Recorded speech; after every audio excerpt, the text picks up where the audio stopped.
Hello, my friends. John LaRuffa here with another Unbiased unboxing. And in this episode, we're going to take a look at Europa Universalis, the price of power. Big, heavy box. I have the standard edition here. Let's go ahead and see what we're going to get inside. But now, I just should say this is also the Kickstarter standard edition. So, let's take a look.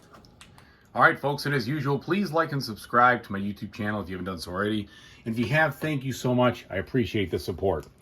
So, this game certainly caught my eye from at the very beginning, from the amount of content and components, and you could definitely feel that there is some serious heft in this box. Plus, it has a solo mode by the master, Mr. Terzi, and his team, so that's awesome. I do appreciate the fact you kind of see the game a little bit set up there, and you get the box content and art, so all that looks good and intriguing. Okay. Again, this is the standard edition, not the deluxe, but it is the one that was available via Kickstarter. All right, so nothing special about the back of the box here. Now, excuse me, I know these are some extremely beefy rules. So it is going to take me some serious time to get through these. From what I could tell, they've got examples in here, but there's just a lot of text, plain and simple. This is going to take some serious effort. So I don't think anybody is going to wander into this game without deliberately saying, I got a lot to read and a lot to understand and a lot to remember. Hopefully, it all makes decent sense, you know, with regards to the actual thing. We do have the actual gameplay, but we do have a big index there, which will hopefully help lookups. You've got some game component stuff on the back, standard versus deluxe. Again, this is the standard. And then we've got the bot. So the bot right here, also pretty beefy from a standpoint of what's going on. So this game's going to take some serious doing to learn, but I'm up for the challenge. But I wouldn't expect a quick gameplay review. I really want to make sure I understand everything. So it looks like we've got a lot of flow charts here, which is an interesting thing from a standpoint of the Terzi mode. Usually they don't use flow charts, so we'll have to see how this all comes together. Oh, wow. So there's going to be a lot of if-thens and this and that's, and it's going to take some doing there to learn that. So here then we have the scenario book. So I think there are 6 scenarios in this game. Here's scenario 1. And they also talk about how you can construct, I guess, your own scenario there. So the introductory scenario with 3 players, 4-player. And then we've got this one here, which is 3 players plus 1 bot. 4 players over here. 3 to 4 players or bots. And then 4. And then solo, the ambitious Margrave. So that one's specific for solo. And then bot realm targeting. So we're going to have a lot to consider. Holy cow. Holy cow indeed. Well, I'm always up for a good challenge of learning something thick. I've learned plenty of GMT games. And those are probably the most difficult rules to read, to be honest. And I've even, you know, High Frontier and Philip Elkund, that is the top of the difficulty scale. So I'm really hoping that I can still process this. But here, this is really important. As long as this is really comprehensive, this is going to really help. A good solid player aid, so you know what you're doing. I think that's key. And so it looks like we've got 4 of these, maybe 6. 4 of those. Then we've got some realm information. All right. And then a big decision tree here, which I'm going to guess has to do with the bots, but it seems like there was way more decision tree action in the actual game rule book. So we'll see. Maybe that's just part of the main parts. All right. Content-wise, we have a bunch of custom plastic but heavy dice. You can hear by that roll that there's plenty of heft here. All right, so these feel pretty good right there. The other thing is they'll roll just fine because they've got the beveled edges over here, so they should have no problems with that. So we got a bunch of custom dice. Then, looks like here's our player boards and some offers and such. So let's take a look at this first. So here we have different sheets for Army. So that's Army 3, General, Admiral. Here we've got another one, Army 1 and 2. We've got this one. So each looks like you'll have, 3 armies in a fleet per color. Okay. Yep. Per the 4 standard colors. All right. And whoops, let me get this out here. So far, I really like the look of the art. Everything looks crisp and appropriately kind of toned to what you're doing here. All right, so we've got a big status mat. So each of these, so that's a status mat, and then it looks like we have 4 player boards here.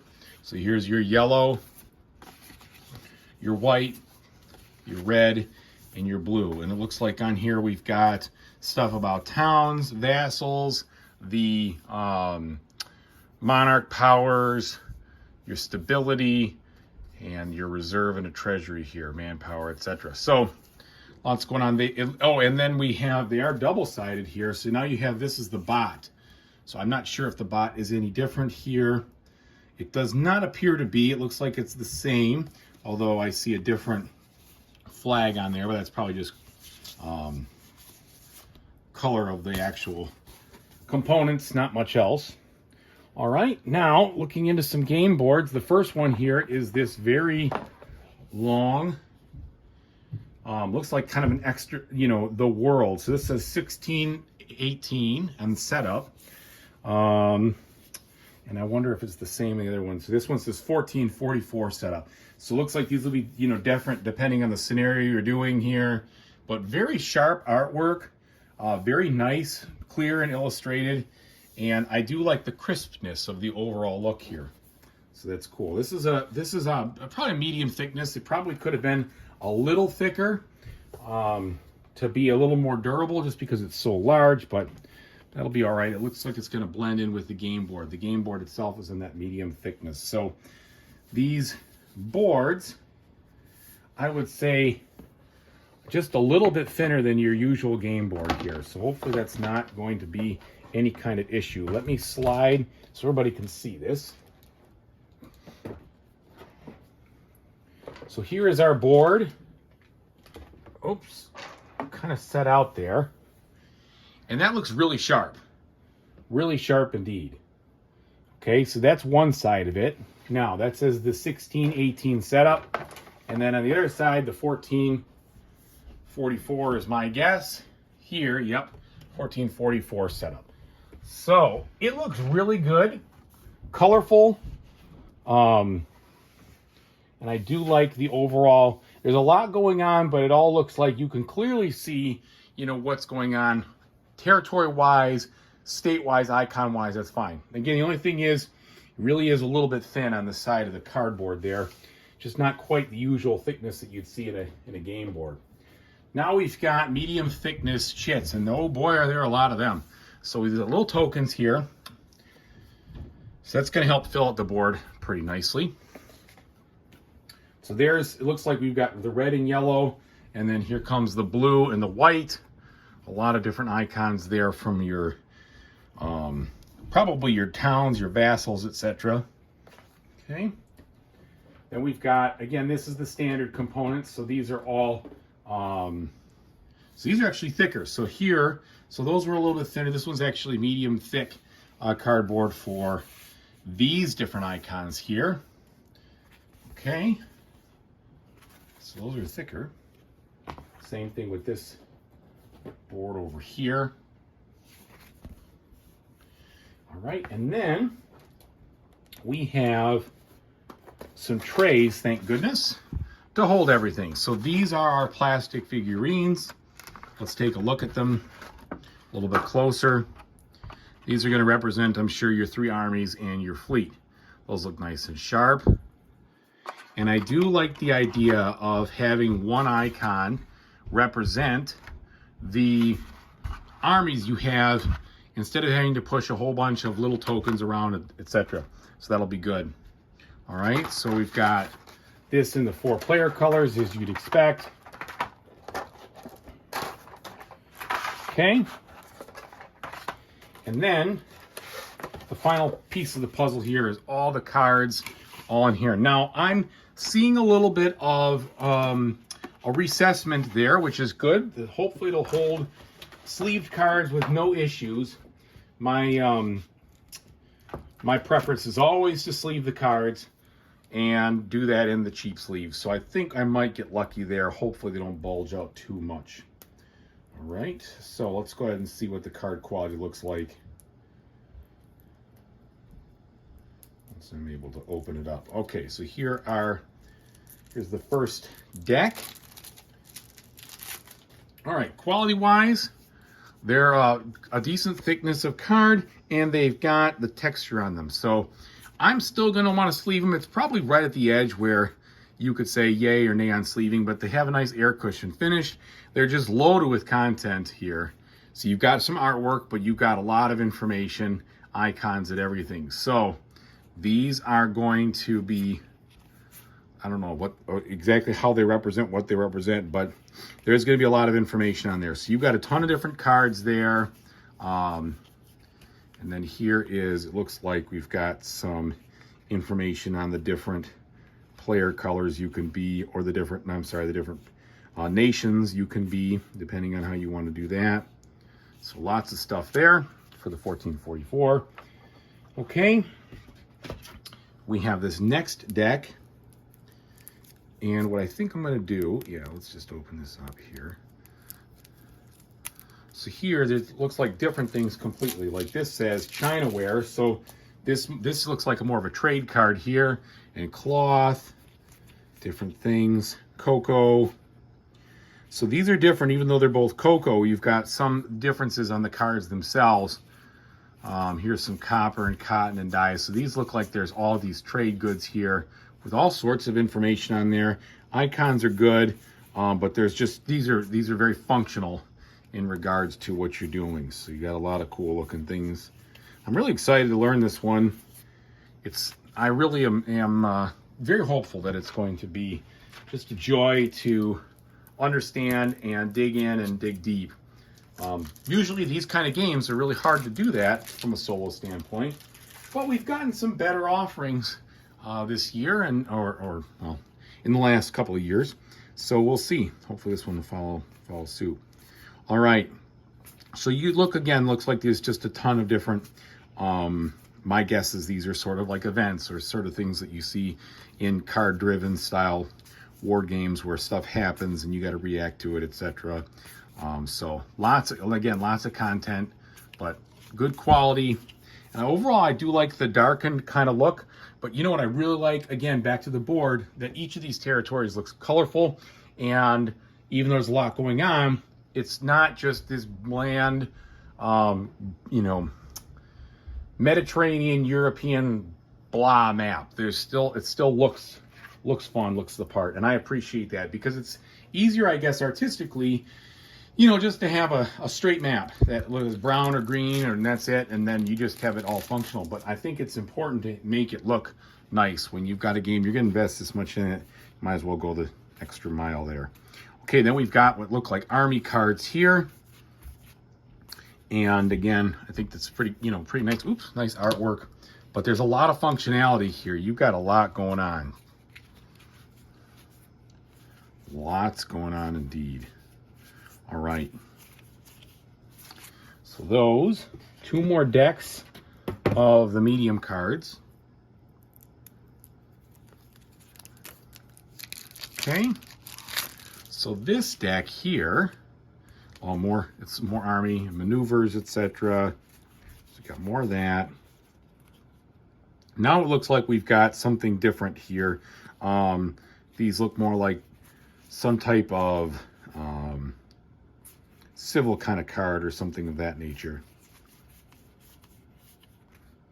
Okay.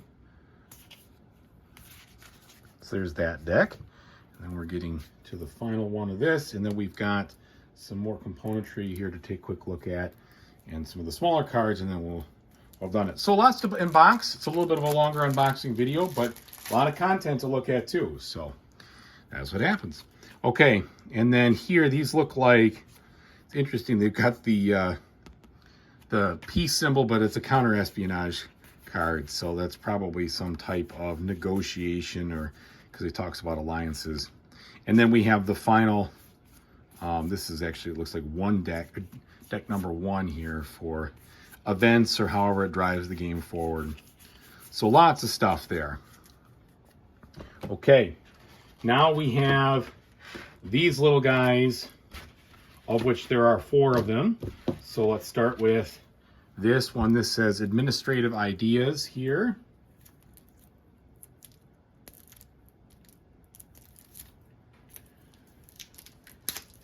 Okay, texture-wise, same kind of texture, which I like. Again, decent quality here. Okay, so this has to do with the bot. So it looks like you're definitely going to have some kind of deck-driven mechanic on the bot itself. Okay, maybe telling you the type of action they're going to take. So a lot of that in here. It goes, and there's probably a couple of decks because, yeah, bot 1, bot 2. So those are the 2 bots. So you do it 2 at once if you want. Then you've got some more info here. This says administrative ideas. So it's probably related to this next deck.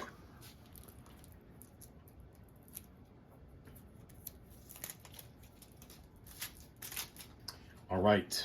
And yeah, it looks like a whole deck of administrative ideas here. These things don't look like they have any artwork. It's just specifics. There's diplomatic ideas. So we've got a bunch of those. Military ideas. And then you've got milestone economics for age 1. I'm guessing age 2 and age 3. And there's milestone politics. And then milestone warfare. So yeah, we got a lot going on here. And there's age 2. So you're going to have a lot of that stuff driving the game forward and making it rich in specifics. Okay, and then we've got power struggle deck. Well, what do we have? So there's, first of all, there's the rest of these missions. So we've got mission cards here, which are just really, you know, specific on what you got to do. So this is mission generic. All right. So lots of generic missions here, a whole bunch of them really. And then we get into missions. So this is one that's specific for Portugal, and the Papal States. So these, it seems like there's specific ones for the type of, you know, your type of nation. Then we've got power struggle cards here. So just a ton of content. Last deck. All right. Probably one of the longest unboxing videos in recent memory, actually. Just so much to explore. And the box was pretty heavy, so I guess that's what you get. So here's some more. This is France. So a bunch for France, a bunch for England, and they're just, you know, more of the text. But lots of stuff here. Spain, etc. And then you got the warfare stuff to finish out the age. Okay, last thing. A bunch of wooden components here in the 4 player colors. So what do you got? You've got, looks like wooden tall meeples there. A couple of gray cubes. A bunch of cubes of each of the player colors. And then finally some cylinders. And that is the whole thing.